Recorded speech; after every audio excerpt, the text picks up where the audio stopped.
আমি যদি বলি দুধ সাদা, বলেন এটা কি রূপক, উপমান নাকি উপমিত? বলেন তো, দুধ সাদা এটা কি? ক নম্বরে লিখে দিলাম উপমান, খ নম্বরে দিলাম উপমিত, আর গ নম্বরে দিয়ে দিলাম রূপক। বলো তো উত্তর কোনটা হবে? দ্রুত বলো, দ্রুত দ্রুত।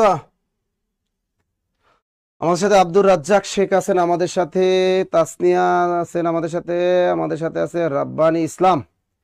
আচ্ছা, দুধ সাদা এটা কি হয় বলেন তো? আলামিন আকন তিনি বলছেন উপমান, তাসলিমা আক্তার উপমান, নয়ামুল ইসলাম উপমান, তারপর নীল আকাশের চাঁদনি উপমান, জয়া চৌধুরী উপমান। ভালোই তো পারেন আপনারা। হাসিনা আক্তার উপমান, তাইফ উপমান, আব্দুর রশিদ বলছে রূপক।